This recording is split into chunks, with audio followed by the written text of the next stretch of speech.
കേരളത്തിലെ ഇസ്ലാമിന്റെ ചരിത്രം. നമ്മളിത് കേൾക്കുമ്പോൾ തന്നെ മനസ്സിലേക്ക് എന്താ ഓടിവരുന്നത്? ഒരുപക്ഷേ യുദ്ധങ്ങളുടെയും പടയോട്ടങ്ങളുടെയും ഒക്കെ ചിത്രങ്ങളായിരിക്കും അല്ലേ? പക്ഷെ സത്യം പറഞ്ഞാല് കേരളത്തിന്റെ കഥ അതിൽ നിന്നൊക്കെ ഒരുപാട് വ്യത്യസ്തമാണ്.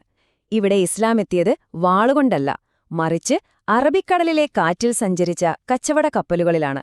അതുകൊണ്ടുതന്നെ വെട്ടിപ്പിടിക്കലുകളുടെ കഥകൾക്കപ്പുറം സഹവർത്തിത്വത്തിന്റെയും വലിയ ചെറുത്തുനിൽപ്പിന്റെയും സാമൂഹിക വിപ്ലവത്തിന്റെയും ഒക്കെ അവിശ്വസനീയമായൊരു ചരിത്രം കേരളത്തിനുണ്ട്. നമുക്ക് ആ കഥയിലേക്കൊന്ന് ആഴത്തിലിറങ്ങിച്ചെല്ലാം. ഏതൊരു വലിയ ചരിത്രത്തിനും പിന്നിലെ രസകരമായൊരു കഥയുണ്ടാവും അല്ലേ? കേരളത്തിലെ ഇസ്ലാമിന്റെ ചരിത്രം തുടങ്ങുന്നതും അങ്ങനൊരു ഐതിഹ്യത്തിൽ നിന്നാണ്. ചേരമാൻ പെരുമാൾ എന്നൊരു രാജാവിന്റെ കഥ. അത് വെറുമൊരു യാത്രയായിരുന്നില്ല, സത്യം തേടിയുള്ളൊരു യാത്രയായിരുന്നു. അപ്പോ ഈ ഒരു ചോദ്യത്തിൽ നിന്ന് നമുക്ക് നമ്മുടെ അന്വേഷണം തുടങ്ങാം. ശരി, അപ്പൊ നമുക്ക് നമ്മുടെ ചരിത്രയാത്രയുടെ ആദ്യഘട്ടത്തിലേക്ക് കിടക്കാം. വാളുകളുടെ മുഴക്കമോ സൈന്യത്തിന്റെ ആരവങ്ങളോ ഒന്നുമില്ലാതെ സുഗന്ധദ്രവ്യങ്ങളുടെ മണത്തിനൊപ്പം ഒരു പുതിയ വിശ്വാസം കച്ചവടക്കാറ്റിലേറി ഈ മലബാർ തീരത്ത് എങ്ങനെയാണ് സമാധാനപരമായി വേരുപിടിച്ചത് നമുക്ക് നോക്കാം. ചേരാമാൻ പെരുമാളിന്റെ കഥ കേൾക്കാൻ നല്ല രസാണ്. പക്ഷേ ചരിത്രകാരന്മാർക്ക് തെളിവുകൾ വേണമല്ലോ. അപ്പൊ നമുക്ക് ആ തെളിവുകളിലേക്കൊന്ന് നോക്കാം. ഈ ടൈം ലൈൻ നോക്കൂ. 7-ാം നൂറ്റാണ്ടിൽ, അതായത് പ്രവാചകന്റെ കാലത്ത് തന്നെ അറബ് കച്ചവടക്കാർ ഇവിടെ വന്നിരുന്നു. 8-ാം നൂറ്റാണ്ടായപ്പോഴേക്കും പന്തലായനിയിൽ നിന്നുള്ള ശിലാശാസനങ്ങൾ പോലുള്ള തെളിവുകൾ കിട്ടിത്തുടങ്ങി. പക്ഷെ ഏറ്റവും ഉറപ്പുള്ള തെളിവ് വരുന്നത് 9-ാം നൂറ്റാണ്ടിലാണ്. തരിസാപ്പള്ളി ചെപ്പേടുകൾ. അതിൽ മുസ്ലിം സാക്ഷികളുടെ പേരുകൾ രേഖപ്പെടുത്തിയിട്ടുണ്ട്. അതിന്റെ അർത്ഥമെന്താണെന്നറിയോ? അപ്പോഴേക്കും മുസ്ലിം സമൂഹം ഇവിടെ വെറും കച്ചവടക്കാർ മാത്രമല്ല, ഈ നാടിന്റെ സാമൂഹിക ജീവിതത്തിന്റെ ഒരു ഭാഗം തന്നെയായി മാറിയിരുന്നു എന്ന് സാരം. അപ്പോ സ്വാഭാവികമായും ഒരു ചോദ്യം വരും. എന്തുകൊണ്ടാണ് ഇസ്ലാമിന് കേരളത്തിൽ ഇത്രയധികം സ്വീകാര്യത കിട്ടിയത്? അതിന് പല കാരണങ്ങളുണ്ട്. ഒന്നാമത്തെ കാര്യം ഇവിടുത്തെ രാജാക്കന്മാർ തന്നെ. അവർക്ക് കച്ചവടം വളരണം, അതിന് അറബികളുമായി നല്ല ബന്ധം വേണം. അപ്പൊ പിന്നെ മതസഹിഷ്ണുത കാണിച്ചേ പറ്റൂ. അതിലുപരി അന്നത്തെ സാമൂഹിക സാഹചര്യവും ഒരു പ്രധാന ഘടകമായിരുന്നു. കർശനമായ ജാതി വ്യവസ്ഥയിൽ ഒരുപാട് പേർ ബുദ്ധിമുട്ടിയിരുന്നു.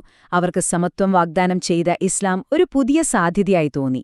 അങ്ങനെ മാലിക് ഇബ്ന് ദീനാറിനെ പോലുള്ളവരുടെ നേതൃത്വത്തിൽ പള്ളികൾ വന്നപ്പോൾ അത് വെറുമൊരു ആരാധനാലയം മാത്രമായിരുന്നില്ല, അതൊരു പുതിയ സാമൂഹിക കേന്ദ്രം കൂടിയായി മാറി. ഇനി ഒരു വിശ്വാസം ഇവിടെ എത്തിയതിൽ നിന്ന്, ആ വിശ്വാസത്തിൽ നിന്ന് ഒരു ഭരണകൂടം തന്നെ ഉണ്ടായ കഥയിലേക്ക് പോകാം. കേരളത്തിലെ ഏക മുസ്ലിം രാജവംശത്തിന്റെ കഥ. അറക്കൽ രാജവംശത്തെപ്പറ്റി പറയുമ്പോൾ നമ്മൾ ആദ്യം അറിയേണ്ടത് ഈയൊരു കാര്യമാണ്. ശരിക്കും പറഞ്ഞാൽ വളരെ അത്ഭുതപ്പെടുത്തുന്ന ഒന്നാണിത്.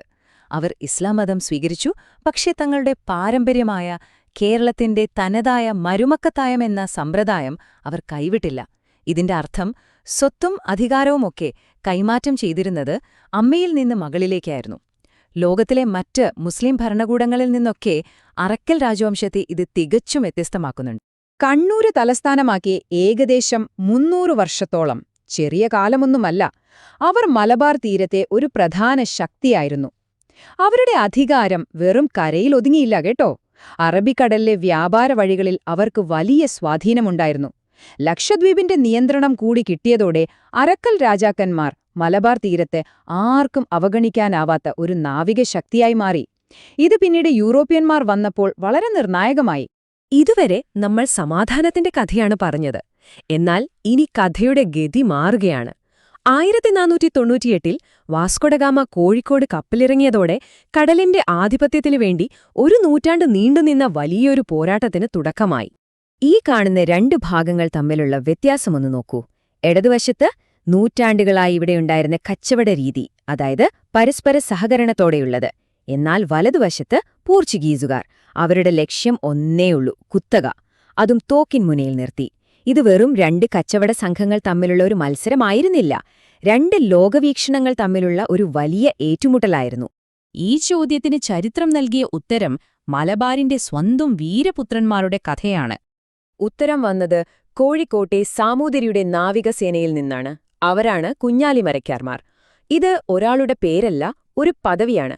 തലമുറകളായി കൈമാറിവന്ന ഒരു വീരപദവി. 4 തലമുറ നീണ്ടുനിന്ന ചെറുത്തുനിൽപ്പിന്റെ ഇതിഹാസമാണിത്. ഒന്നാമൻ നാവികസേനയ്ക്ക് അടിത്തറയിട്ടു, രണ്ടാമൻ കടലിലെ ഗറില്ലാ യുദ്ധമുറകളിലൂടെ പോർച്ചുഗീസുകാരെ വിറപ്പിച്ചു, മൂന്നാമൻ കോട്ടകൾ കെട്ടി പ്രതിരോധം ശക്തമാക്കി, നാലാമൻ ആ പോരാട്ടം അവസാന ശ്വാസം വരെ നയിച്ചു. ഓരോരുത്തരും പോർച്ചുഗീസുകാരുടെ ഉറക്കം കെടുത്തിയ കടലിലെ സിംഹങ്ങളായിരുന്നു. പക്ഷേ ഏതൊരു വീരഗാഥയിലെയും പോലെ ഇവിടെയും ഒരു ദുരന്തമുണ്ട്. രാഷ്ട്രീയം മാറിമറിഞ്ഞപ്പോൾ സാമൂതിരിയും പോർച്ചുഗീസുകാരും തമ്മിൽ സഖ്യത്തിലായി. അപ്പോൾ കുഞ്ഞാലി നാലാമൻ ഒറ്റപ്പെട്ടു. സ്വന്തം രാജാവ് തന്നെ ഒറ്റിക്കൊടുത്ത് അദ്ദേഹത്തെ പോർച്ചുഗീസുകാർക്ക് കൈമാറി. അത് വെറും ഒരാളുടെ അന്ത്യമായിരുന്നില്ല. മലബാറിന്റെ കടലിലെ ആ ധീരമായ ചെറുത്തുനിൽപ്പിന്റെ ഒരു യുഗത്തിന്റെ തന്നെ അവസാനമായിരുന്നു. ഇനി നമുക്ക് നൂറ്റാണ്ടൊന്നുകൂടി മുന്നോട്ടു പോകാം, 18ാം നൂറ്റാണ്ടിലേക്ക്. മലബാറിന്റെ ചരിത്രത്തിൽ മറ്റൊരു നിർണായക ശക്തി വരുന്നു, മൈസൂർ സുൽത്താനേറ്റ്. അവർ വെറുമൊരു സൈനിക മുന്നേറ്റം മാത്രമല്ല നടത്തിയത്, സമൂലമായ മാറ്റങ്ങൾ കൂടിയാണ് മലബാറിലേക്ക് കൊണ്ടുവന്നത്. ഈ ഒരു വാചകം മതി ഹൈദർ അലിയുടെയും ടിപ്പു സുൽത്താന്റെയും ഭരണത്തെ വിലയിരുത്താൻ. അതൊരു വെറും ഭരണാധികാരികളുടെ മാറ്റമായിരുന്നില്ല, ശരിക്കും അതൊരു സാമൂഹിക വിപ്ലവം തന്നെയായിരുന്നു. മലബാറിലെ അന്നത്തെ സാമൂഹിക വ്യവസ്ഥയെ അവർ അടിമുടി പരിഷ്കരിക്കാൻ ശ്രമിച്ചു. ടിപ്പുവിന്റെ പരിഷ്കാരങ്ങൾ നോക്കൂ, അവ ശരിക്കും ദീർഘവീക്ഷണത്തോടെയുള്ളതായിരുന്നു. ഒന്നാമതായി, സാമ്പത്തിക രംഗത്ത് ആദ്യമായി ഭൂമി കൃത്യമായി അളന്ന് ഒരു കേന്ദ്രീകൃത നികുതി വ്യവസ്ഥ കൊണ്ടുവന്നു. രണ്ടാമതായി, സാമൂഹിക രംഗത്ത് താഴ്ന്ന ജാതിയിലെ സ്ത്രീകൾക്ക് മാറുമറയ്ക്കാനുള്ള അവകാശം നൽകിയതുപോലുള്ള വിപ്ലവകരമായ തീരുമാനങ്ങൾ എടുത്തു. പിന്നെ അടിസ്ഥാന സൗകര്യങ്ങളുടെ കാര്യത്തിൽ പുതിയ റോഡുകൾ നിർമ്മിച്ചു, മദ്യം പോലുള്ള സാമൂഹിക തിന്മകൾ നിരോധിച്ചു. ഇതെല്ലാം ചേർന്നപ്പോൾ അന്നത്തെ ഫ്യൂഡൽ, ജാതി അധിഷ്ഠിത സാമൂഹിക ക്രമത്തെ അത് അടിമുടി ഉലച്ചു. പക്ഷേ ഈ യുഗങ്ങളും ശാശ്വതമായിരുന്നില്ല. കാരണം ഇതിനേക്കാളൊക്കെ വലിയൊരു ശക്തി ഇന്ത്യയിലേക്ക് വരുന്നുണ്ടായിരുന്നു, ബ്രിട്ടീഷുകാർ.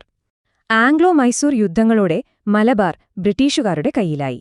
1799 ടിപ്പുവിന്റെ മരണത്തോടെ ആ അധ്യായം കഴിഞ്ഞു. പതിയെ അരക്കൽ രാജവംശത്തിന്റെ അധികാരവും പൂർണ്ണമായി ഇല്ലാതായി.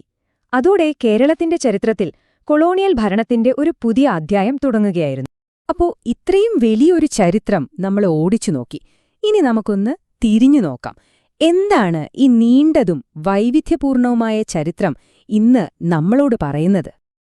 1200-ലധികം വർഷങ്ങൾ. ഒന്ന് ആലോചിച്ചു നോക്കും. ഒരു കപ്പൽ യാത്രയുടെ കഥയിൽ നിന്ന് തുടങ്ങി ഈ നിമിഷം വരെ നീളുന്ന ഒരു വലിയ ചരിത്രത്തിന്റെ ആഴം ഈ ഒരൊറ്റ സംഖ്യയിലുണ്ട്. ഇത് വെറുമൊരു അധിനിവേശത്തിന്റെയോ വെട്ടിപ്പിടിക്കലിന്റെയോ കഥയല്ല, മറിച്ച് നൂറ്റാണ്ടുകളിലൂടെ ഈ നാടിന്റെ മണ്ണിൽ ലയിച്ചുചേർന്ന് ഈ നാടിന്റെ ഭാഗമായി വളർന്ന ഒരു സംസ്കാരത്തിന്റെ കഥയാണ്. നമ്മുടെ ഈ ചരിത്രയാത്ര ഇവിടെ അവസാനിക്കുകയാണ്. പക്ഷേ ചരിത്രം ഒരിക്കലും അവസാനിക്കുന്നില്ലല്ലോ. അതുകൊണ്ട് ഈ ഒരു ചോദ്യം ഞാൻ നിങ്ങൾക്ക് വിട്ടുതരുന്നു. സമാധാനപരമായി കച്ചവടം ചെയ്ത അറബികളുടെയും കടലിൽ പോരാടി നിന്ന മരയ്ക്കാർമാരുടെയും സാമൂഹിക പരിഷ്കാരങ്ങൾ കൊണ്ടുവന്ന ടിപ്പുവിന്റെയുമൊക്കെ പാരമ്പര്യം ഇന്നത്തെ കേരളത്തിന്റെ സാംസ്കാരിക സ്വത്വത്തിൽ അതെങ്ങനെയാണ് പ്രതിഫലിക്കുന്നത്? ഇതിന്റെയൊക്കെ പ്രതിധ്വനികൾ നമുക്ക് ചുറ്റും ഇന്നും കാണാൻ സാധിക്കുന്നില്ലേ? ചിന്തിച്ചു നോക്കുക.